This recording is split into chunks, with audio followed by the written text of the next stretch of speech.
Hello বন্ধুরা, তোমরা সকলে কেমন আছো? আমি আছি মোটামুটি ভালো, কারণ গলার অবস্থা খুবই খারাপ। তাই অনেক দিন ধরে যেহেতু ব্লগ শেয়ার করা হচ্ছে না, ভাবলাম এই ব্লগটা কমপক্ষে শেয়ার করি।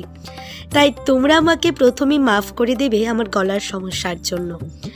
আজ হচ্ছে 26শে ফেব্রুয়ারি, অর্থাৎ বুধবার। সেদিন ছিল শিব চতুর্দশী। তো সকাল সকাল মা উঠেই সমস্ত কিছু জোগাড় করে নেয়, ফল ফুল, দূর্বা, বেলপাতা, ঘি, মধু, সমস্ত কিছু। আর আমি করছিলাম অন্য কাজ, তাই মা কে করেছে কিছুই দেখতে পাইনি। এখানে আমাদের যা যা নিয়ম রয়েছে সমস্ত কিছুই রয়েছে।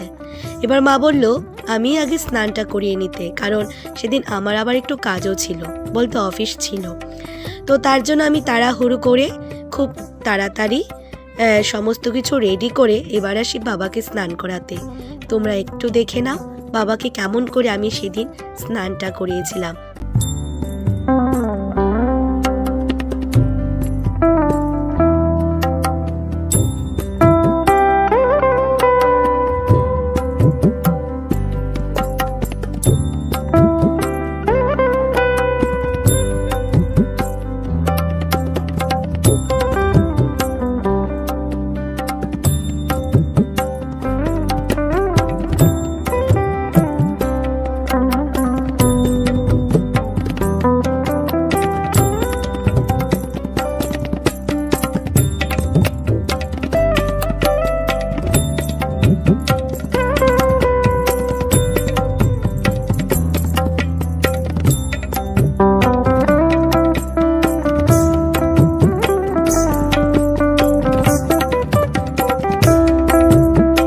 আমাকে সমস্ত কিছুই মা পেছন থেকে বলে দিচ্ছিল আর আমি করছিলাম, তাই একটু একটু এমন হচ্ছিল, একবার ফল ধরছি একবার ফুল।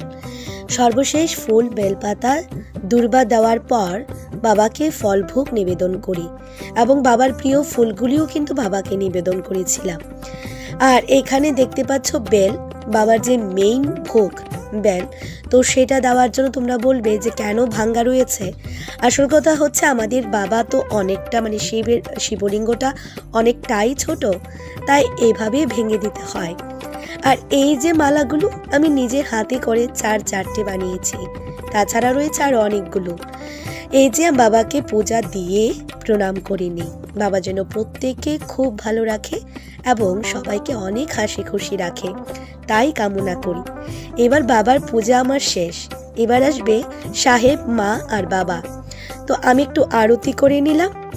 এবছর আমাদের পূজাটা খুব তাড়াহুড়ার মধ্যে গিয়েছে, তার কারণ হচ্ছে মাও আজ দুপুরে বের হয়ে যাবে মাসির বাড়ির উদ্দেশ্যে, আমিও চলে যাব অফিস, সাহেবও চলে যাবে সাহেবের একটি কাজে। তেমন করে প্রত্যেকে খুব তাড়াহুড়ার মধ্যে ছিলাম।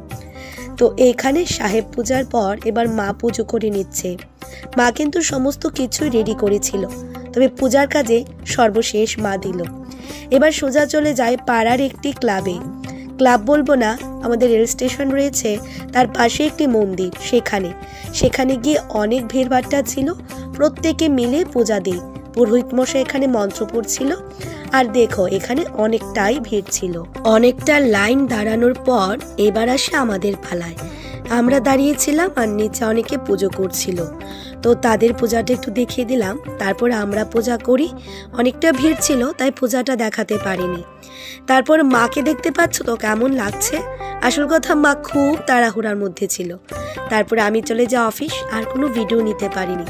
রাতে এসে বাড়িতে মা নেই, আজ মাসির বাড়ি, তাই আমি নিজে থেকে ছোট করে বাবার কাছে আরেকটু পুজো দিয়ে নিলাম। তারপর আজকের মতো পূজাটা আমি এখানেই কমপ্লিট করলাম। তো আমার বাড়ির শিব পূজা এভাবেই কাটিয়েছি। তোমরা কেমন করে কাটিয়েছো জানিও কিন্তু।